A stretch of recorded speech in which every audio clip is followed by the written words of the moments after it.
really not good with pop culture. It's okay, we're here to help, talking pop culture guilty pleasures with Mayim Bialik. And we've got the stories that define the week on People in 10.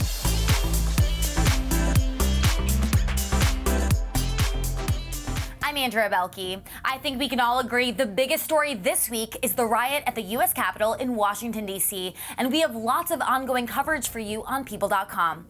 But now we're diving into the pop culture stories we can't stop talking about this week. We've got 10 minutes, so let's get right to it with the first 5. We start with Kim Kardashian and Kanye West. After nearly 7 years, it looks like their marriage is coming to an end. Sources tell us that Kim is preparing to file for divorce. Kanye knows that Kim has had enough. She told Kanye that she just needs some time to figure out her future. A potential future apart. And while sources tell us Kim and Kanye have already been living separate lives, they have been in marriage counseling, even though Kanye knows Kim is moving forward with a divorce filing. Sources tell us that Kanye is obviously extremely sad about the situation, but he's doing okay. He knows that this has been a long time coming. The couple has had their share of ups and downs. Kanye's failed presidential campaign and his ongoing Twitter rants. Kim is extremely heartbroken about the entire situation, but she's done everything in her power to make this marriage work. Luckily, she has a lot of support. Her family has been there to support her throughout the past year, and ultimately they just want what's best for her. From a split to a new flame, a source tells People that Olivia Wilde and Harry Styles have been dating for a few weeks after they were seen holding hands at a friend's wedding over the weekend. They were very affectionate with each other. They were publicly holding hands, and so it really was sort of their first outing as a couple together. Later, they were photographed at Harry's Los Angeles home with overnight bags in tow. It actually seems like it's getting quite serious. Olivia and Harry have been working together on the new film, Don't Worry, Darling, which also stars Florence Pugh. Olivia co-stars and directs Harry in this film, and sources tell us that on set they were very flirty and that it was sort of obvious that a romance was brewing between the two. But of course they were professional as well the whole time. The new couple alert comes after Olivia split from actor Jason Sudeikis in early 2020. They were together for 10 years, they have 2 children together. But our sources tell us that their split is very amicable, and obviously Otis and Daisy, their 2 kids, will always come first. All right, now onto the Instagrams you've been loving this week. We can't get enough of new Bachelor Matt James. Fresh off the season premiere, Matt shared this photo having fun in New York City with his mom, Patty. We also saw them on a bike ride and indulging in a hearty brunch. Yum! Looks like they had a great day in the Big Apple. Kristen Cavallari is also enjoying herself as she turned 34 this week. In an Instagram post to celebrate, she says her 33rd year was crazy, but it was also one of the best years of her life. She adds she feels like she's getting back to her old self, and that a quote feels really damn good. And American Idol winner Fantasia Barrino has some baby news. It's a girl! It's a girl! Now that's a gender reveal, and Fantasia confirmed the news with this festive Instagram post. This will be her first child with her husband, Kendall Taylor. She also has 2 children from previous relationships. In this week's People cover story, we're taking a closer look at Meghan Markle and Prince Harry's decision 1 year ago to leave their royal duties.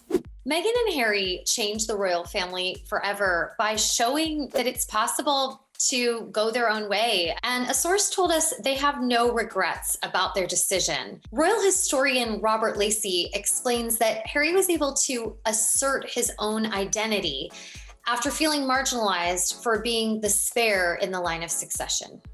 But the transition didn't go exactly as they hoped because of the pandemic. The launch of their Archewell Foundation was disrupted, while their plan to balance life between the US and the UK had to shift. But Harry and Meghan still accomplished a lot. The couple was finally able to find the freedom to chart their own course. And according to a source, that included being able to achieve their dream of financial independence. But sources tell People that they are really feeling hopeful about 2021, and they are looking forward to it being a time of healing for them and for the world. Moving on now to Fuller House star Candace Bure, who is done with internet haters. It all started when she posted a photo to Instagram over the weekend that features her husband, and their 3 children. After receiving a mixture of positive and negative comments on the post, Candace commented on it herself, writing, "Wow, I post a family photo and you all find everything you don't like about it or can make fun of. Do better than that, please." Her 22-year-old daughter Natasha also took to the comment section, writing sarcastically, "OMG, I didn't smile or look at the camera, sue me." On Facebook, Candace doubled down in sharing her disappointment, asking fans in part, "Do you think it's funny to criticize someone's children, to make jokes about them, to critique our poses, our physical appearance and facial expressions?" She wrapped up that post by writing, "Try kind. It looks good on everyone." I think we should all make that our New Year's resolution this year. Now, let's move on to some screen time.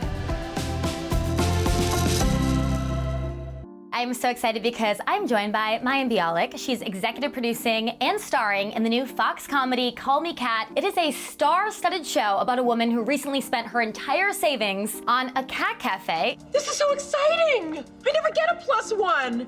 They're withheld from single people like a public shaming. All right, for these final 5 minutes of the show, I'm gonna ask you 5 questions. For question number 1, we need 1 answer. For question number 2, you have to give me 2 answers, and so on.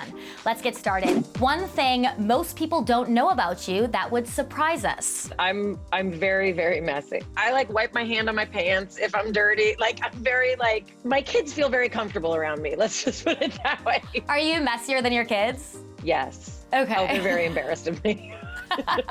Here at People, we recently interviewed your Call Me Cat co-star Leslie Jordan. It's actually the best job I've ever had. 30, 40 years in the industry. I love going to work.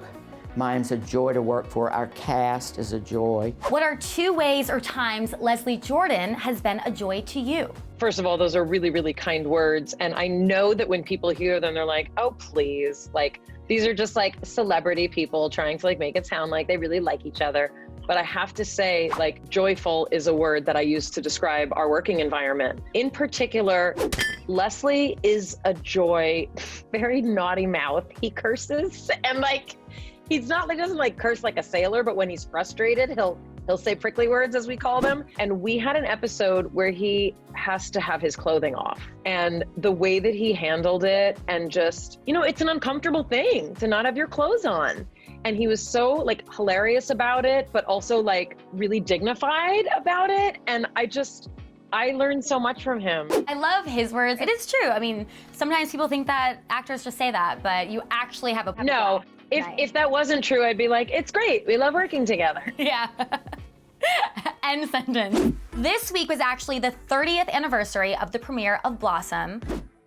Whoa. Also, The Big Bang Theory ended last year. You're obviously so busy. So in honor of these 3 sitcoms, I want to know 3 standout behind-the-scenes memories that you have from working on these 3 shows. Standout from The Big Bang Theory is when we did the wedding episode. That dress was so enormous that I was wearing, and it had so many layers that I couldn't even sit like a normal person. So they would put a stool under my dress so that I could sit on a stool like I was a cowboy riding on a horse, so that I could take breaks. It was very hot also in that dress. Behind the scenes from Blossom, my dance instructor, who's the one who taught me how to tap dance for beaches, did the choreography for all of our title sequences. Her name was Patsy Metzger, and she still has a dance studio in Glendale. It was so much fun just that someone who had taught me when I was so young got to see me through that part of my career. A little tidbit from Call Me Cat.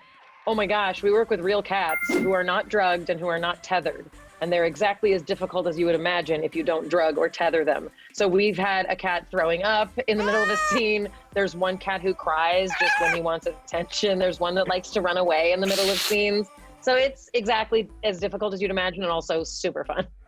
This is a pop culture show. I want to know your 4 guiltiest pop culture pleasures of all time. I'm really not good with pop culture. Taylor Swift, her documentary, Miss Americana, one of my all-time favorite documentaries about a famous person. Tiger King, I was obsessed. Totally got into the Leah Remini Scientology documentary series. I got to work with her years ago, and I just think she's so awesome. Lord, this is harder than I thought, friends. It is hard on the spot. I did, hold on one second. Babe, can you stop cutting while I'm on this call? So I got to host a reality show during quarantine called Celebrity Show Off. It was amazing. Glad you brought up Taylor Swift because I know you're a big fan. Have you ever met her? I don't even know what I would say if I met her. Like, I just think she's so incredible. But I have a mental health podcast, and my hope is that one day she'll come on and talk about all the amazing things she talked about on Mr. Iconic. All right, we're putting it out there. She's going to be a guest on the podcast. I feel it. She's going to be like, Mayim Bialik is stalking me. Can someone stop her? Describe your new show, Call Me Kat, in 5 words. Silly, heartwarming, playful, funny, loving. It's an act of love to create with Jim Parsons for me. You know, we worked together for a decade, and the amount of trust that he's put in me to work on this show it's unbelievable. Like, I almost feel like it's more trusting than, you know, my ex-husband agreeing to have children with me, which is a tremendous act of trust as well. All right, Mayim, thank you so much for joining us. Everyone, make sure you watch her new show, Call Me Kat. Episode 2 airs tonight at 9 p.m. Eastern on Fox. Okay, time's up. See you next Thursday.